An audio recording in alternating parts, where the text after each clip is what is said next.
Fui preso pintando numa região super violenta, onde eu precisava da polícia para me proteger. E eu fui vítima do agressor. Tá. Então eu tava pintando com um monte de cara fumando crack.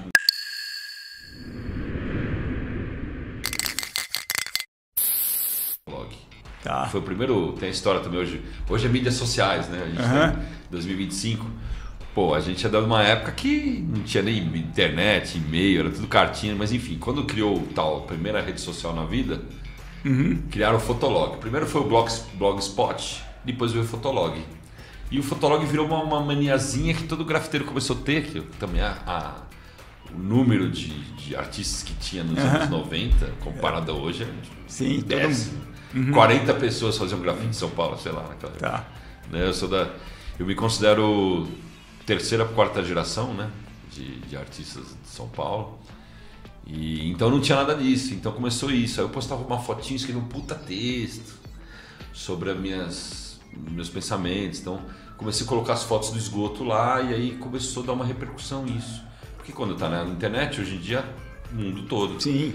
E aí isso foi começando a gerar. Em 2005 eu fiz minha primeira exposição na Galeria Choque Cultural, que foi a primeira galeria de arte urbana. Eu fiz uma outra exposição e aí em 2005 comecei a fazer muita mídia, porque daí a mídia descobriu que existia um artista que fazia esse trabalho subterrâneo e tal, e isso foi muito impactante. E aí eu fiz muita televisão, fiz muita mídia, fui no Jô Soares, fiz Fantástico, fui no tudo que é lugar. Eu comecei a fazer muita MTV na época, né, que era uma TV que estava em evidência naquela época. Mas entrevista, você pintava ao vivo, qual que era? Não, na época eles queriam que eu levasse eles no subterrâneo. E aí teve a parte da minha exposição que eu dava entrevista na galeria. Tá. Mas sempre falava assim, dá pra você levar a gente lá no túnel onde você vai grafitar? Então eu fiz isso assim milhões de vezes. Pô. Milhões. Isso foi dando força pro trabalho. Aí comecei a ter várias publicações em revistas de assuntos gerais. Eu fiz uma live recentemente que eu abri meu baú e mostrei milhões de revistas, publicações da revista Veja, Isto É, Casa Cláudia, que era a revista também de arquitetura e paisagismo. Então, meu trabalho ele começou a se espalhar de uma forma grande. Aí gravei meu primeiro filme em 2006, que foi o Desafio do Zezão. Aí em 2007 gravei o do Traço do Invisível. E aí meu trabalho ganhou força. Em 2007 fiz minha primeira exposição internacional, que eu fui para Nova York. E aí a vida foi crescendo por aqueles motivos que eu te disse. Eu tive a oportunidade de conhecer uma pessoa incrível, que me conectou com outras pessoas, que essas portas abriram para outros contatos, e assim foi indo. E em 2007 fui parar nos Estados Unidos. E eu não sabia nem falar inglês nem nada, e do nada tive uma exposição em Nova York, no Chelsea, no berço do grafite, né, da cultura mundial. E aí, desde então, a vida prosperou, mas muito do meu esforço, eu rompi muitas coisas ideológicas, que eu tive resistência, né? Mas sempre com o pezinho lá também, né? Até hoje, eu sou um ex-pichador, mas tô no grupo de pichação, no WhatsApp. Quando tem grandes eventos de pichação, eu sou o churrasqueiro dos caras. Então, os caras me contratam. O último churrasco que eu fiz agora foi para a festa dos Infernais. E legal. Eu assei 60 kg de carnes aqui no Alto Alvim. Das 10 da manhã às 10 da noite.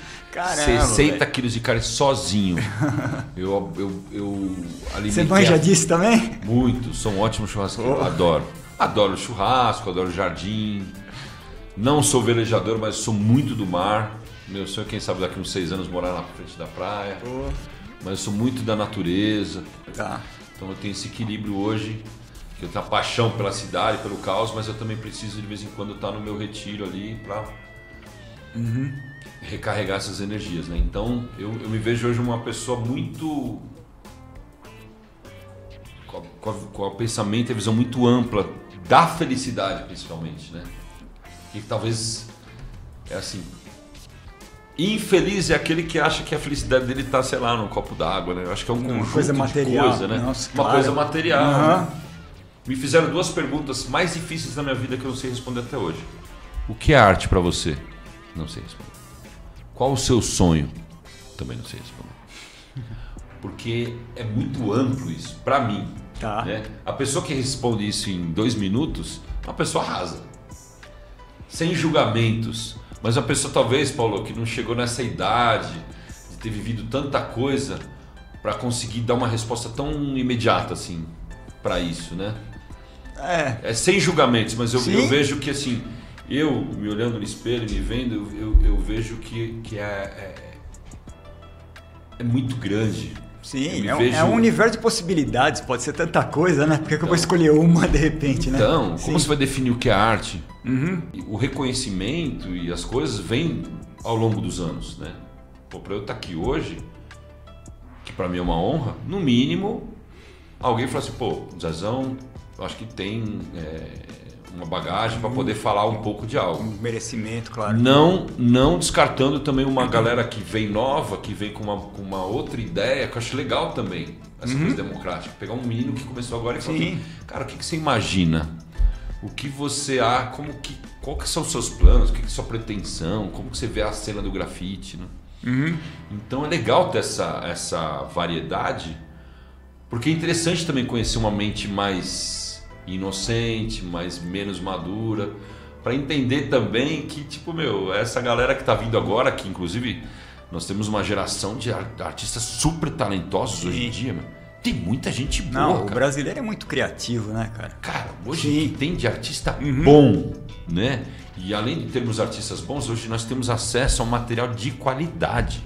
Sim. Então hoje o cara faz lá o grid, faz o projetor, tem a tinta que seca, que não escorre, tem o capzinho skinny, o fat, o pau, encaixa-lata. Degradê de cores, tinta boa, né? Que antigamente tinha que pintar com que tinha color jet. Calhambeque, que fazia um traço, escorria tudo, né? Que não tinha qualidade. Então hoje também, que bom, né? Claro. Que o mercado também expandiu para isso, para um material de qualidade. Hoje você quer aprender a grafitar, você põe um tutorial na internet e tal, ó, tira a pressão da lata, usa aqui e tal. Então que bom. E aí vem essa nova geração de artistas incríveis.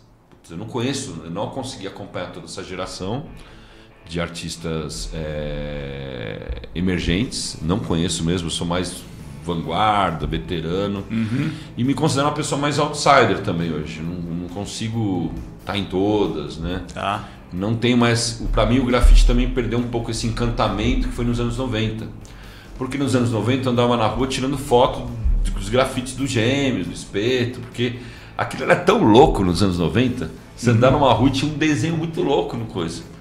Hoje tá tão assim massificado, tem tanta gente que tipo anda na frente olhando pro farol, né? Pra mim deixou de ser aquela coisa de falar, olha isso, que louco, que técnica, vou tirar uma foto pra mim perdeu.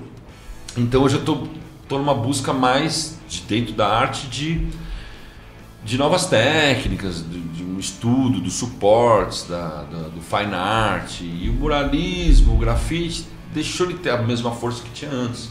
Até porque minha idade, né? Não é nem por questão de idade, eu me sinto super vivo, disposto. Esse ano desci no córrego umas 4, 5 vezes e tal, mas a lei está muito em cima hoje para esse artista da avenida. Tá. E eu já tenho uma passagem já em 2010. É mesmo? Te pegaram pintando? Porque me pegaram pintando na Cracolândia, né? Então foi até meio, uma contradição. Eu fui preso pintando numa região super violenta, onde eu precisava da polícia para me proteger, e eu fui vítima do agressor. Tá. Então eu tava pintando com um monte de cara fumando crack do meu lado, eu pintando o espaço que era o muro da Estação da Luz lá.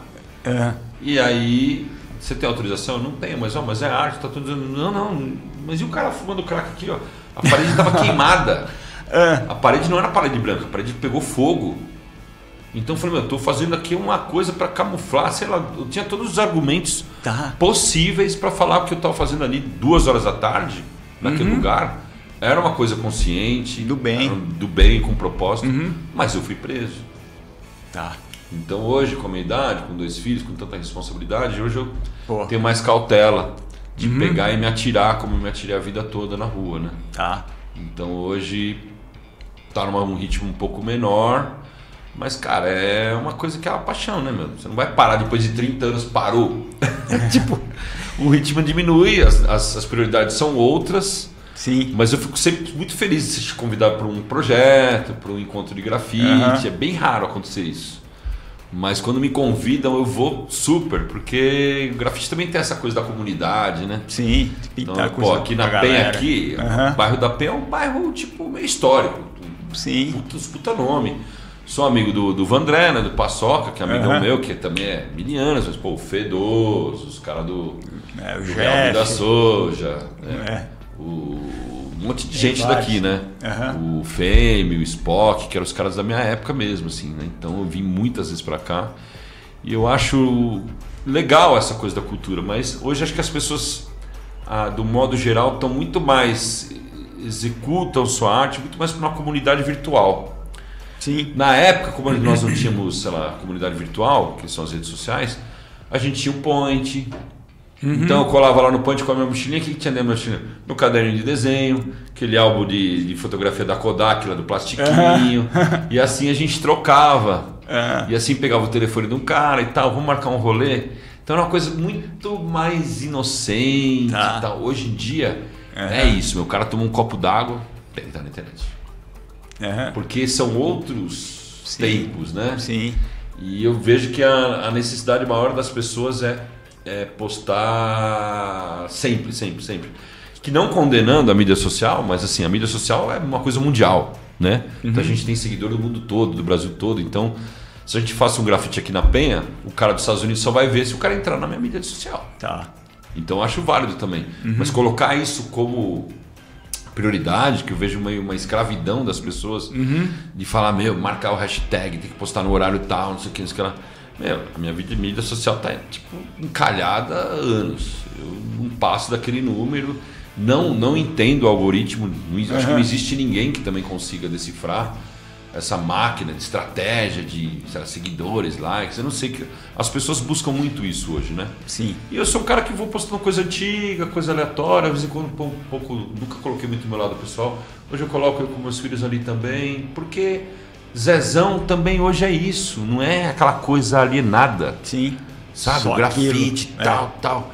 Hoje eu me vejo feliz em vários momentos, Paulo, várias situações, então eu adoro, sábado e domingo eu fiquei jardim.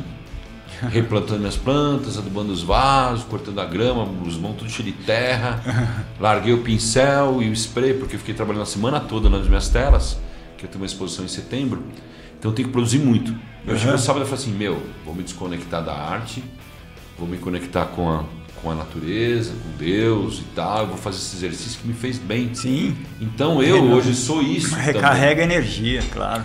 Sabe, eu me vejo muito feliz também praticando um pouco de cada coisa. E eu acho que o grafite também, para mim, perdeu toda essa...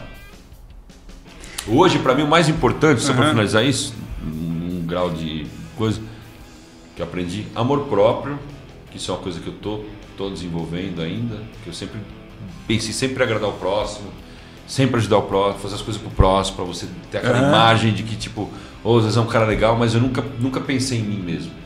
Em primeiro lugar. E agora eu estou invertendo um pouco os valores. Estou tentando primeiro eu, depois os meus filhos, depois o meu trabalho. E aí se sobrar um tempo eu ajudo o próximo, faço aquilo. Então eu estou colocando isso, porque com a minha idade, com as responsabilidades que eu tenho, eu acho que tem que ser dessa forma, Paulo. Sim, tudo tem seu momento, claro. Porque é muito difícil quando você está numa situação ruim alguém vir te ajudar. Acho que isso todo mundo pode falar, mas sempre tem. Verdadeiros amigos. Eu tenho hoje uns caras aí que eu passei por uns momentos bem difíceis. Não considero que eu estou passando ainda por um momento difícil da minha vida, mas tem essa meia dúziazinha assim que toda hora me manda me liga, você pode aí, contar. Vem aqui, seja problema, seja qual for, os caras estão sempre me acolhendo, né? Legal. Zezão, da onde veio esse abstrato? Como começou isso que é a tua marca registrada, né? Vamos lá, resumindo também, eu comecei em 95 com o Grafite Nova York. Eu escrevi meu nome Zezão, depois eu comecei a estilizar as minhas letras, que viraram um white style, criei a letra gordinha, que era o bomb, e o tag. Esse foi a minha escola dos anos 90. Em 98 eu assisti o filme do Basquiat. Como eu sou autodidata, eu não tenho formação nenhuma, nem artística, nada, tudo aprendi perante as minhas curiosidades. Hoje tem o Google que fala, como é feito uma xícara? Você escreve e sai lá. Hoje tem até o inteligência artificial, essas coisas aí, todo, chat GPT, mas até isso estou me acostumando, né? Mas eu assisti sem querer esse filme do Basquiat, não sei quem foi que me apresentou o filme do Basquiat, eu assisti o filme do Basquiat. E foi ali onde eu vi que, nos meus princípios culturais, a arte para mim só era algo que fosse muito bem feito. Um figurativo bem feito, um realismo bem feito, um grafite bem feito, a letra 3D, aquela coisa dos gêmeos e tal. E quando eu conheci o trabalho do Basquiat, a história do Basquiat, aquilo para mim foi rompeu um monte de paradigmas, um monte de preconceitos que eu tinha, de entender que também um desenho de uma criança de 3 anos também era arte. E o desenho do Basquiat era o desenho do meu filho de 4 anos, que ele desenha igual. E aí eu fui conhecer a história do Basquiat e a ligação que ele teve com o Andy Warhol, tal, tudo, e de onde surgiu o Basquiat. E aí também, depois disso, me fez despertar curiosidade para conhecer arte abstrata. Surrealismo, sei lá, o realismo, sei o que era, mas Picasso, o Dalí, o Salvador Dalí, pra mim foi um puta cara que eu falei, o cara faz umas coisas louco. meio capa, desenhos do Pink Floyd, sabe, aquelas coisas meio lúdico, né? Tá. Um cara com a cabeça pequena, o braço esticadão, aquelas coisas meio tortas e tal, e aí eu comecei a ter curiosidade mais para um nicho de arte mais abstrata, já que eu não sei desenhar nenhuma casinha. Tá. As minhas próprias letras eu tinha uma dificuldade para desenvolver as minhas letras com o resultado que eu queria ter. Aí eu peguei um dia e rasguei a cartilha, e eu lembro que nos anos 90 era eu, o Spock e o Arthur, que eram os caras aqui da Penha, que começamos a fazer os primeiros grafites abstratos, fora desse padrão hip hop. Tá. Até porque eu venho numa bagagem rock and roll. Nos anos 90 eu conheci o hip hop, comecei a escutar rap, hip hop, americano, não sei o que lá, mas depois eu voltei de novo para minha raiz rock. Tá. E até dentro do grafite, no final dos anos 90, eu sofri esse preconceito dentro do grafite também, porque era muita ousadia na época, eu pegar um tinta e jogar na parede, fazer uma coisa que escorre, eu punha fogo nos meus desenhos, eu pintava com óleo de caminhão queimado, eu usei tudo. Foi um momento de libertação. E isso, eu passei por julgamentos também, isso dentro do grafite, porque o grafite é letra e um bonequinho. Tá. Para aquela galera da época, com uma visão mais engessada. Grafite é hip hop, meu. É escrever seu nome, é fazer o b-boy com spray na mão. E eu, como não sabia fazer nada disso, comecei a fazer uns negócios. E a minha depressão era um cara que escrevia muito na rua, os meus sentimentos. Eu tenho uns black book, escrever coisas internas. E eu comecei a externar muito isso. E aí eu passei por esse sei lá, primeiro cancelamento da minha vida. Tipo assim, o que você faz meu grafite, então não sei o quê. E isso foi também alimentando meio que um ódio, uma revolta, cara punk, né? Sim, então vou pintar só em lugar abandonado, só em fábrica mesmo, vou criar meu estilo. Dane-se, não sei o quê e tal. E eu me afastei da grande massa. Tá. E eu sempre fui contramão. E aí esse meu desenho que foi desenvolvendo, ele passou e até hoje ele passa por uma metamorfose ao longo desses 30 anos. E aí acaba, né, hoje com artistas também, novos artistas e tal, que também migraram para essa coisa um pouco mais fora da caixinha. Tá. Não é que caiu numa aceitação, mas assim, eu impus e falei assim, ó, o Zezão é isso aqui. Sei lá, é esse desenho. Se é grafite, se não é, eu não assino os meus desenhos na rua, eu não assino. Não precisa. Não sei nem fazer uma tag direita, cara. Né? Eu tive meu momento tag, mas hoje eu me coloco que meu tag, tipo, perto de quem estuda tag e tal, com as coisas mais elaboradas, nem sei fazer tag. Então assim, eu não faço questão de assinar minhas obras. É muito mais uma coisa de externar a situação, de pôr ali e assim. Quem vê meu desenho já sabe. Tua obra tem tua personalidade, não precisa. Então, criei minha própria personalidade, criei meu próprio mundo, claro. Criei meus próprios conceitos, desenvolvi minha arte e hoje, né, já há muito tempo colho os frutos disso por essa singularidade. por esse contramão, né? Então a multidão sempre foi para cá, eu sempre fui assim, em tudo na minha vida. Eu sempre fui meio do contra, sabe? Mas esse lance de água escorrendo, de circular aí, tipo tampa de bueiro e tal, isso começou quando? Cara, eu fazia pichação vício